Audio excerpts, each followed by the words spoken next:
Estamos con Pablo Salinas. Gracias, Pablo. Sé que llegaste corriendo, sé que estamos ahí hablando previo a la salida del programa. Muy buenas noches, ¿cómo estás?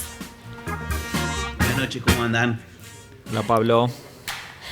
A las corridas, y más como Buenos Aires, que es todo cerquita, viste, que demorás de trasladarte de un lugar al otro, así que gracias por estar todos los lunes. Queríamos arrancar preguntándote, el jueves hay una sesión, obviamente en el Senado, tiene que ver con el proyecto de la ley de tierras, pero a su vez, que vos lo venías planteando, el gobierno no tiene los votos y está negociando voto a voto. Ahí recién veíamos unas plaquitas, a ver, ¿qué es lo que se espera para el jueves y cuando en definitiva qué está negociando el gobierno para que los aliados le den el voto el jueves? Bueno, hay una versión ya no sé cuánto del borrador del proyecto de ley. Es como cuando uno hace un trabajo y le pone final, el último, ok, bueno, lo mismo. Donde en este momento de quitarse cualquier porcentaje de prohibición para la venta de tierra, se pasaría del 15% actual que hay en Argentina, recordamos, para venderle tierras a extranjeros, se pasaría al 25%. Esa sería como una de las modificaciones solicitadas por algunos de los senadores que no estaban brindando su voto. No termina de quedar claro cuál es el objetivo, ni cuál es el porcentaje, por qué pasamos del 15 al 25 y no al 30 o al 20, por decir algo, ¿no? Cuáles son los criterios objetivos de todo esto. Y lo cierto es que el gobierno está evaluando en este momento si vuelve a suspender, o sea, definitivamente no retoma el cuarto intermedio en el que quedó la sesión del Senado en esta semana, o si finalmente consigue los números para poder hacerlo. El bloque de la Unión Cívica Radical en particular es el que está siendo observado y tratado de ser tentado por el gobierno, que serían los votos que están faltando para poder tener esta aprobación por parte del Senado del proyecto para que luego lo trate diputados. Y en este caso, ¿qué es lo que vos pensás que está entregando el gobierno a cambio para que insiste tanto con su agenda legislativa para que se apruebe? Porque digo, es como que va a todo o nada. Por supuesto, al principio el primer proyecto era que se entregaba, que era ilimitada la venta de tierras. Después, cuando se dan cuenta que no va saliendo, es como que van recalculando sobre la marcha. También hemos escuchado que la vicepresidenta ha dicho que no va a apoyar esto, que puede ser en su momento, como fue la votación del vicepresidente entonces Cobos. Digamos, ¿qué negocia hoy el presidente? ¿Qué está dándole a las provincias? Bueno, no conocemos esa negociación, no lo sabemos, ni siquiera hay mucho trascendido al respecto. Hay mucho trabajo, por supuesto, del jefe de gabinete y de la jefa del oficialismo, Patricia Bullrich, en el Senado.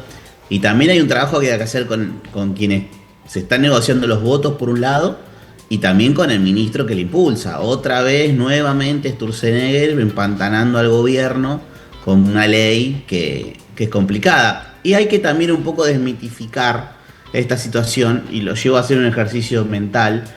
Llevemos nuestra cabeza al inicio del gobierno de Milei, cuando fue enviada la ley Bases a la Cámara, al Congreso de la Nación, en donde el gobierno obviamente tenía una cantidad de objetivos con una ley de mínima que los cumplió y después tenía muchos de máxima que los terminó entregando.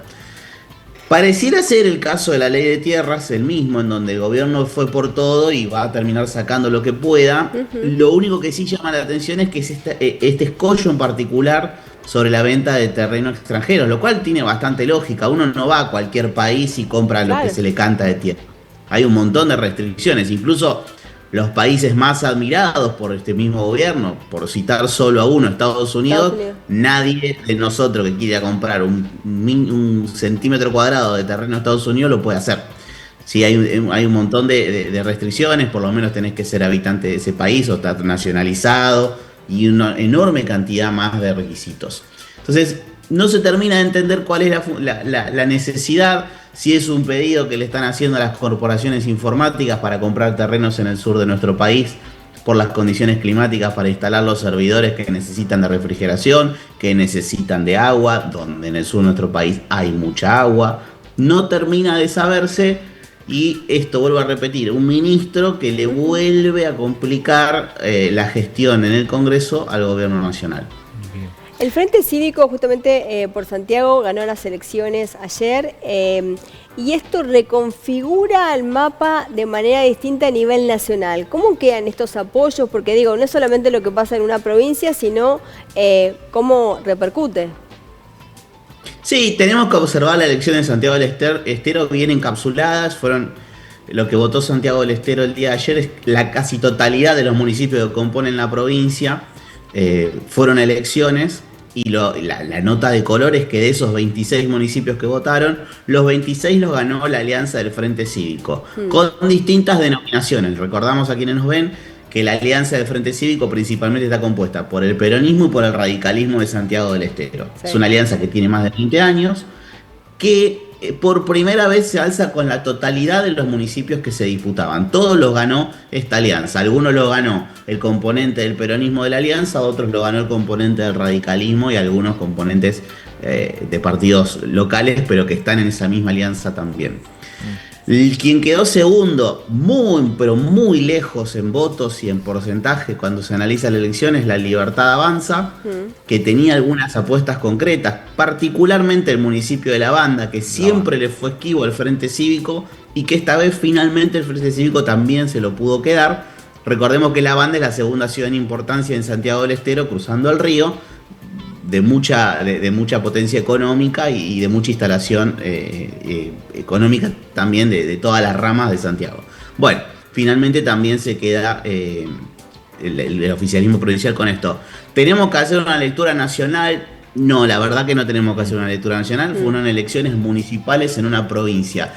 ¿Cuál es el dato que podríamos extrapolar? Que hay una leve mejora en la participación electoral, estamos hablando de casi 3 puntos porcentuales en relación a las elecciones de 2022. Bien. Una situación que, Pablo, decís que el oficialismo no le tiene que prestar atención, o por lo menos no le enciende las alarmas. ¿Qué otras elecciones se acercan para que el gobierno diga, bueno, acá sí ponemos los ojos, o espera directamente al 2027 y las negociaciones en cuanto a la reforma electoral en el Congreso? Así como la elección que hubo este año, ahora la que el domingo anterior, la de ayer en Santiago del Estero, no hay una provincia que prontamente elija varios. En algunas se votan municipios, pero son casos muy aislados y no esta cantidad. Bien. Obviamente estamos todos posando los ojos en el 27. El dato que sí queda para el gobierno con lo ocurrido en Santiago del Estero vuelve a demostrar la Libertad Avanza, que en términos federales, ¿no?, de penetración en nuestro territorio, cuando no es la elección que elige el presidente, o que el presidente Milei en todo caso apoya, como fueron las legislativas del año pasado, los resultados son muy magros. Quiero decir, si el propio Javier Milei no se pone las campañas al hombro, la Libertad Avanza no cosecha votos. Claro. Bien.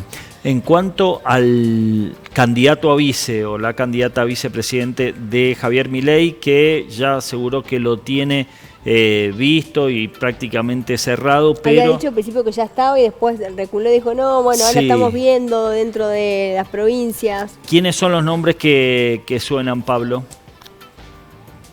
Uno puede imaginar, porque hubo una declaración casi en composé entre Javier Milei y Patricia Bullrich. Javier Milei declarando que tiene elegida, y dijo, en algún momento lo digo en términos femeninos, elegida la candidata a vicepresidenta, y al otro día hay una nota, hay un reportaje, mejor dicho, a Patricia Bullrich, un medio muy importante, donde dice, yo quiero, después de la reelección de Milei, yo quiero ser presidenta.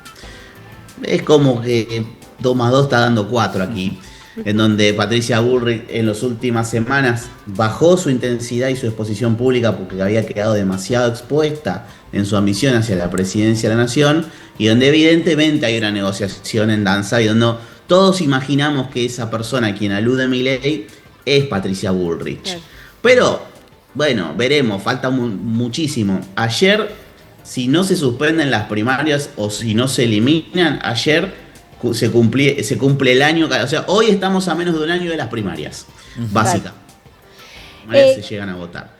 Con lo cual hay un montón de meses todavía por delante para definir quién es el candidato o la candidata a vicepresidenta de la fórmula de Milei. Me parece que lo que hace el presidente ahí es hablarle un poco a la interna y ese es un mensaje que tiene muy pocos destinatarios, así que veremos en este juego de las escondidas como en los Y en próximos este, meses para dónde termina saliendo. en este caso, lo de ahora que se habla también de la candidatura, si podría o no Cristina Fernández de Kirchner, ¿esto qué cree, qué le hace daño, digamos, al peronismo empezar a poner en duda si puede o no? Digamos, es como que desvía la conversación cuando en definitiva la oposición debería estar hoy viendo cuáles son los posibles candidatos. ¿Cuál es tu análisis? Sí. Creo que más daño le hacen las declaraciones recientes del gobernador de La Rioja, donde dice que se va a expropiar todo lo que se tenga que expropiar. No salen bien generalmente esos mensajes. Y no se termina de entender, sin ir más lejos, ni siquiera seguiría ni siquiera los principios del peronismo. El que los conozca sabe que no está dentro de su concepción esta situación de expropiar porque sí, y todo lo que se tenga que expropiar. Me parece que eso es algo que hace mucho daño en conjunto con la especulación de una candidatura que está fácticamente. Después podemos discutir si estamos de acuerdo con el encarcelamiento de Cristina Fernández de Kirchner. Lo Exacto. concreto es que la Corte Suprema ya dijo que no puede ser candidata. No hay mucho más que decir. De hecho, en la presentación que hizo el cuerpo de abogados que trabaja con la ex vicepresidenta y presidenta de la Nación Sí. para acudir a tribunales internacionales, está empezando a encontrar incluso en la legislación argentina antecedentes negativos en la Corte Suprema en una causa concreta del periodista Fontevecchia en contra del Estado Nacional, que había intentado utilizar los fallos de tribunales extranjeros y la Corte Suprema dijo no al lugar porque no corresponde dentro de nuestra pirámide constitucional. Es un poco complejo de explicar así tan rápido por tele, pero Sí, quedémonos con que ya hay antecedentes que incluso a esa estrategia tampoco le darían lugar en Argentina. Y bien, y a ver, ¿cómo entendemos lo que pasó en Misiones? Esta fractura política, ¿qué implicancias tiene? Es muy buena tu pregunta, porque generalmente cuando comparamos, hablamos recién de Santiago del Estero. Santiago del Estero y Misiones tuvieron un proceso político bastante parecido en años, un poco diferente porque Santiago del Estero fue intervenida federalmente, Misiones no en estos últimos años, pero la salida a profundas crisis políticas fueron que el PJ y la UCR fueron juntos. Entonces, así como está el Frente Cívico de Santiago del Estero, estaba algo que se llamaba el Frente Renovador de la Concordia en Misiones, cuyo principal referente es Rovira, ex gobernador, que cuando falla en su intento de ir por la reelección, se corre del escenario, pero sigue manteniendo el poder y fue poniendo cual titiritero a los distintos gobernadores que se sucedieron hasta el momento. La decisión que tomó Rovira para el próximo gobernador de la provincia era impulsar a alguien más joven del actual gobernador y de la camada de dirigentes del actual gobernador. Y el actual gobernador, en algo que no tiene precedente en los últimos casi diría 20 años en la provincia, se pone enfrente de Rovira, empieza a quitarle poder a Rovira, empieza a quedarse con intendentes, a quedarse con diputados de la legislatura provincial e incluso hizo un partido político distinto al de Rovira y hoy salió públicamente un telegrama en donde, estamos hablando del gobernador Pasalacqua, en donde Pasalacqua saca una foto y donde él renuncia a cualquier tipo de participación política en otro partido político que no sea el que está creando hoy la hora. Es la renuncia a la afiliación a donde estuviera afiliado, que era al Frente Renovador de la Concordia. Entonces hay una pelea muy concreta en donde se define no solo una transición política eventual en la provincia de Misiones, sino todo un esquema articulado en el mundo empresario de esa provincia y también todo un esquema articulado no solo en el Poder Legislativo, sino también en el Poder Judicial. Tenemos que esperar de esa provincia bastantes novedades en los próximos meses y yo creo que ahí hay que hacer un doble clic constante porque puede llegar a ser una provincia que sí llega enfrentado lo que era el Frente Renovador, por un lado con Rovira y por el otro lado con Pasalacqua, no descartaría yo que haya un tercero que se la pueda quedar y hoy ese tercero tranquilamente podría ser la Libertad Avanza. Bien ahí. O sea, como decís siempre, falta mucho. Falta mucho, lo dice el calendario, falta mucho y no falta nada. Tal cual. Muchísimas gracias como siempre, Pablo. Te mando un beso grande y nos vemos el lunes que viene. Abrazo, Pablo. Un abrazo para los dos, gracias. Gracias. Chau, chau. Vamos a la primera pausa. Pausa cortita. Ya volvemos. Ya venimos.